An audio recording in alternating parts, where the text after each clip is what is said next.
ये ऐसे लोग हैं कि दीमक की तरह आपको खा सकते हैं। देखिए, मैं तो रखूंगी पर वो शायद मुझसे ना रखें, क्योंकि मैंने वो नफरत वहीं तक रख के ख़त्म करी। मैरिज लाइफ को देखो तो मुझे भी लगा 19 साल लगे उस रिश्ते से निकलने में।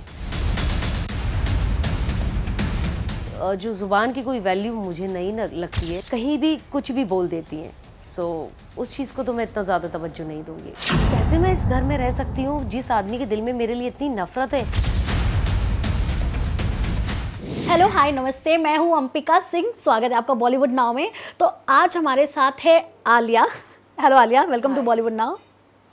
तो जैसे कि इंटरव्यू तो हमने बहुत कर लिए हैं, बहुत कुछ बातें हो गई है, बट आज हम लोग एकदम कैंडिड चिटचैट करने वाले, जिसमें मैं और आलिया एकदम जैसे एक फ्रेंड्स होते हैं ना, काफ़ी दिनों बाद मिलते हैं, आराम से बैठकर अपनी वो कैसे ऐसा बोल सकते हैं मैं चुगली करते हैं। तो आज हम लोग वैसी कुछ बातें करते हैं। So Alia, are you ready? Yes, ready. तो सबसे पहले तो घर पर आकर कैसा महसूस हो रहा है आप? ऑफ कोर्स घर पे आके बहुत अच्छा फील आ रहा है, बट सबसे ज़्यादा तो फील तभी आएगा जब अपने बच्चों के पास जाके उनके साथ वक्त गुजारूंगी। सो उसका इंतज़ार है बस। ओके। सो जब सबसे पहले जब आप जैसे अभी बिग बॉस हाउस से आप बाहर आ रही हो, ऑलरेडी बहुत सारे इंटरव्यूज़ किया है आपने, आई नो टायर्ड तो हो गए आप, लेकिन पार्टी शार्टी भी हो ही गई होगी इतने दिन के बाद। 10-15 आई गेस कुछ 10 दिन के बाद आप फ्रेंड से मिली होंगी। तो सबसे पहले बाहर आने के बाद आपने क्या किया? बाहर आने के बाद ऑफ कोर्स बहुत सारे लाइनअप थे, बहुत सारी ये चीज़ें थी, जो इंटरव्यूज़ थे वो ख़त्म किया। उसके बाद बिग बॉस की थकावट मिटाया पूरे दिन सो के। फिर उसके बाद कुछ फ्रेंड्स के साथ बैठी, उनसे बात करी। फिर फाइनली अब आज की फ़्लाइट है मेरी और आज मैं निकल जाऊंगी ये सब ख़त्म करके। ओके। सो बाहर आने के बाद क्या आपने वो क्लिप्स देखा जब आप घर में थे, क्या कुछ हो रहा था, आपने कैसे खुद को प्रेजेंट किया है? सच बोलूं टाइम इतना ज़्यादा नहीं मिल पाया मुझे, बट थोड़ा बहुत मैं सुनी और देखी बस। बट बिल्कुल टाइम नहीं था, लाइनअप थे पूरे सुबह से शाम तक। तो एक दिन तो पूरा दिन सोने में गुजारा मैंने, क्योंकि मैं बहुत थक गई थी। एकदम लग रहा था मुझे कि मैं कोई बड़े मिशन से आई हूँ। सो उसको दूर करने में थोड़ा टाइम लगा। ओके। सो आप तो घर में रहकर आ रहे हो, तो मतलब वो घर का वो माहौल जानना चाहती हूँ मैं कि मतलब ऐसा क्या होता है कि लोग आपस में ही लड़ने लगते हैं, दोस्त रहते हैं तो भी आपस में लड़ाई हो जाती है, एक पल कुछ और होते हैं, दूसरा पल कुछ और हो जाता है, मतलब ऐसा क्या होता है घर में? एक्चुअली सच बताऊँ आपको, जैसे मैं हम लोग रियल लाइफ में जब हम जिंदगी गुजारते हैं तो हमारे ऊपर एक परमात्मा है, जो ऊपर एक एनर्जी चल रही है ब्रह्मांड में, जिसको हम कहते हैं। सो वो एनर्जी कुछ ना कुछ क्रिएट करती है हमारी ज़िंदगी में, उथल पुथल लाती है। सो हमारी ज़िंदगी में दुख भी लाती है, सुख भी लाती है, प्यार भी लाती है।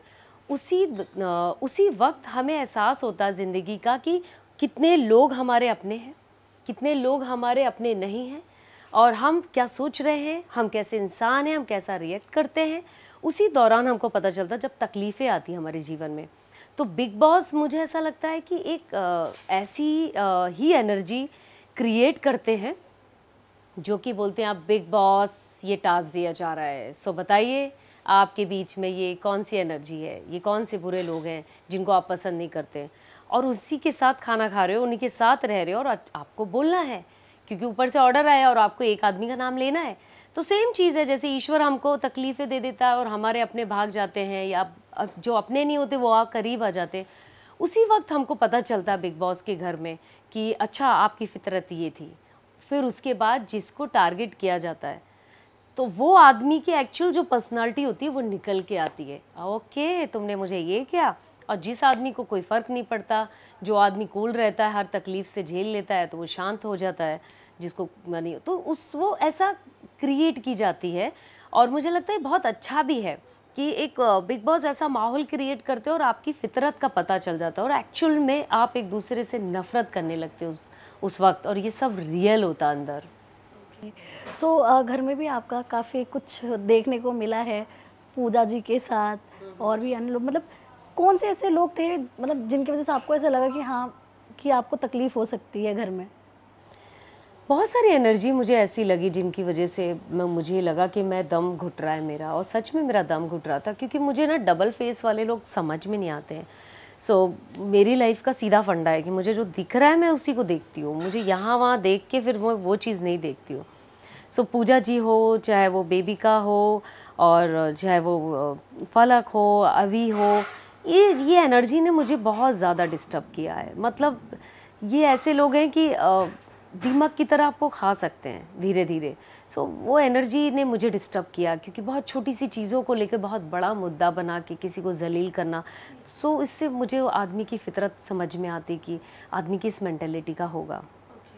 सो जो आपका ये इतना बड़ा मुद्दा बना दिया गया था सैनिटरी पैड का, तो मतलब ये जो चीज़ें मतलब वहाँ जो आप भूल गए थे जो भी पैड वगैरह अंदर, तो ये मतलब आप सच में भूल गए थे क्योंकि उनका ऐसे कहना था कि इंटेंशनली आपने रख दिया था? तो इस पर आप क्या कहना यदि मैं इस तरीके की इंसान होती, किसी को परेशान करना होता या किसी के साथ खुश नहीं रहना होता, तो शायद मैं इतने घर वालों का डेली खाना नहीं बनाती। या मैं हर किसी ने मुझे वहाँ ब्रेकफास्ट के लिए बोला मुझे ये बना दो, मैंने तुरंत बनाया। इसने बोला ये चाहिए, ओके, मैं रेडी थी, एक पैर में खड़ी थी। सो मेरा वो नेचर नहीं है, और मुझे बुरा लगा सो मैं उस आदमी से हट भी जाती हूँ, मैं उससे बात नहीं करती हूँ। बट मेरी फितरत, मेरे पेरेंट्स ने मुझे ऐसी परवरिश नहीं दी है कि किसी को तकलीफ़ देना है तो इतनी छोटी सी चीज़ जो कि हमारी बहुत प्राइवेट चीज़ है और वो बहुत बड़ी भी चीज़ है, किसी को जलील मैं ऐसे नहीं कर सकती। मुझे बोलना या करना होगा तो मुंह पे रख के आने वाली लड़की हूँ मैं, कि मुंह पे रख के जा रही हूँ, जो करना कर लो। बट मुझे वो सिचुएशन नहीं दिखी, मुझे नहीं लगा ऐसी तकलीफ़ किसी को देना चाहिए, बहुत ही चीप हरकत है। बट उनके दिमाग में वो चीज़ मेरे लिए इतनी जहर बन चुकी थी कि मैं खुद लिटरली, मुझे ये पैनिक अटैक आ चुका था। मैंने लिया, यार कैसे मैं इस घर में रह सकती हूँ जिस आदमी के दिल में मेरे लिए इतनी नफरत है, जिसने मेरी अच्छाई नहीं देखा, जिसने मेरा एक पल भी नहीं देखा कि मैं किसी को एक लफ्ज़ नहीं बोल रही हूँ, किसी के लिए बुरा नहीं कर रही हूँ। झाड़ू उठा के पूरा बाथरूम साफ करके आई। मेरी इंटेंशन होती, मैं बोलती हाँ मेरा नहीं है, मैं तो ये बोल सकती थी ना, सबके थोड़ी जाके कोई आदमी देख रहा है कि किसका है।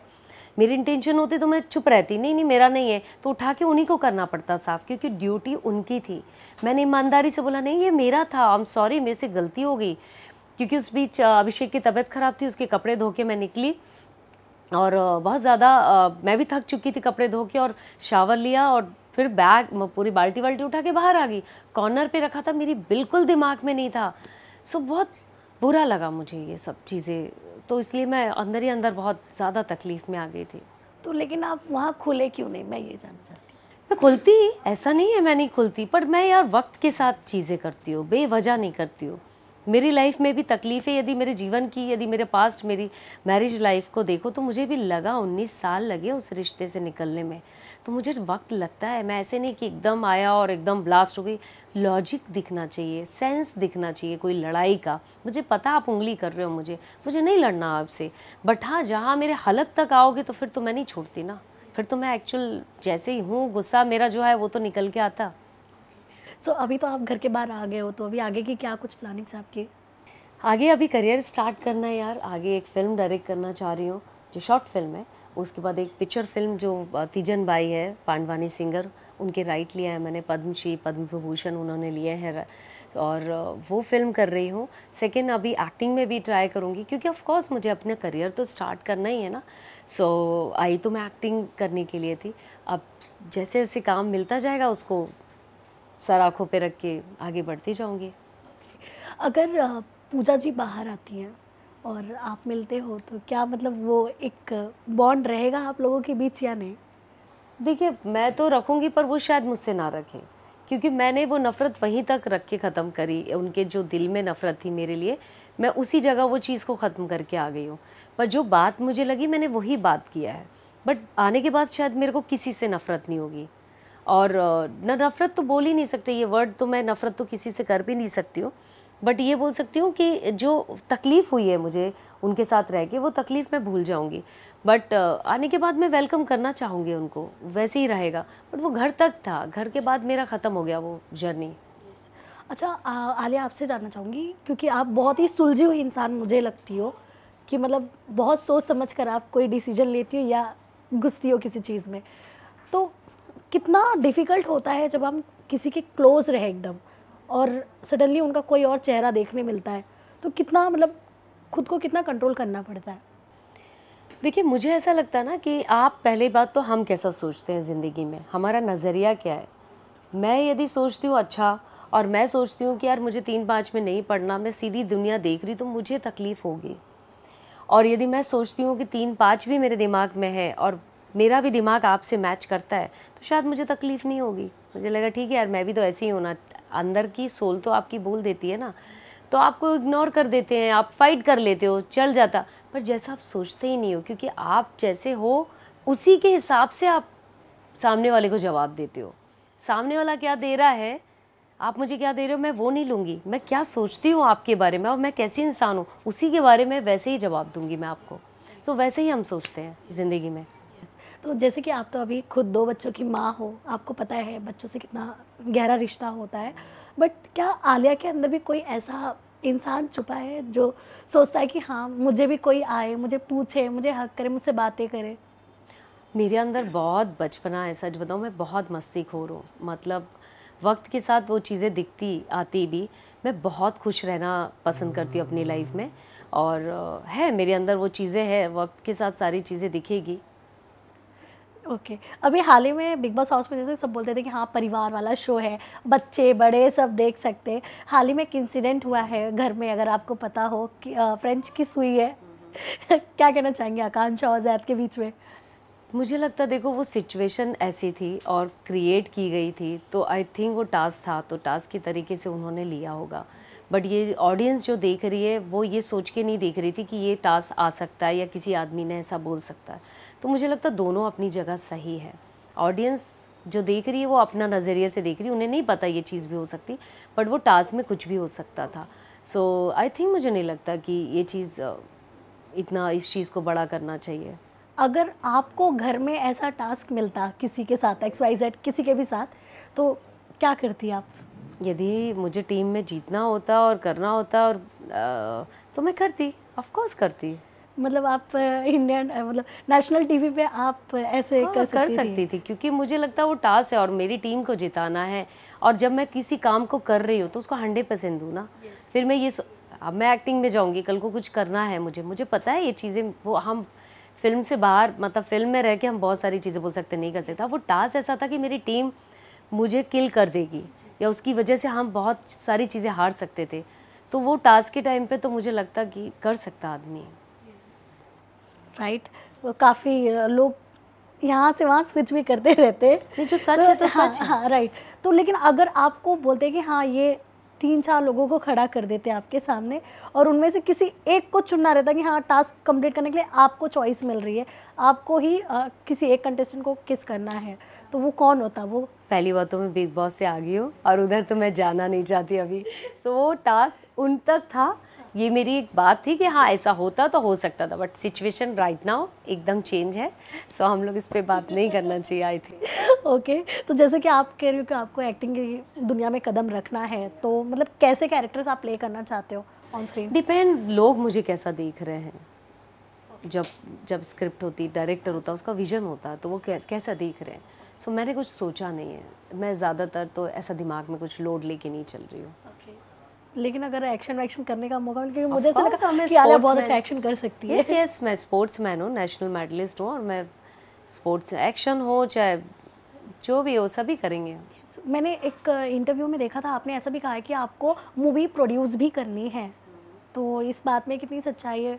मैंने किया है एक फिल्म होलिकाओ फिल्म किया है, आगे भी करना चाहती है आपने? यस तो फिलहाल तो एक होलिकाओ करके अमेजोन पे रिलीज कर दिया है मैंने। ऑफ कोर्स अभी सेकंड फिल्म भी कर रही हूँ जो तीजन भाई, उसके राइट मेरे पास ही हैं, सो वो कर रही हूँ। बाकी तो मैंने कहा कि एज अ डायरेक्टर आना चाहती हूँ, एज अ एक्टर भी काम करना चाहती हूँ। ओके सो लास्टली क्या कहना चाहेंगे उन दर्शकों के लिए जिसने आपको वोट दिया, इतना प्यार दिया, जो आपको सपोर्ट करते हैं हर वक्त? जब मैं बाहर निकली ना तो मैं बहुत रोई थी, इसलिए रोई थी क्योंकि सैनिटरी पैड का मुझे बहुत बड़ा इशू बनाया था और मैं हर्ट भी बहुत हुई थी। बट जब ऑडियंस के रिव्यू देखा, अभी तक लोग इतना अच्छा लिख रहे हैं, पॉजिटिव बोल रहे हैं, सो मैंने वो गम ही नहीं मुझे कि यार तुमने क्या किया, मेरे साथ क्या हुआ। मेरे लिए एक दिल में जगह बनाई हो, कुछ लोगों के, चुनिंदा लोगों के दिल में जगह बनाना ही मेरी जीत थी। So thank you so much, आप सब ने मेरा सपोर्ट किया, उसके लिए thank you so much. Thank you so much Alia, आपने इतना टाइम दिया आपका। और गाइस कीप सपोर्टिंग आलिया और बहुत सारा प्यार, और हम चाह रहे हैं अब आलिया के हाथ का खाना खाने। सो बाय।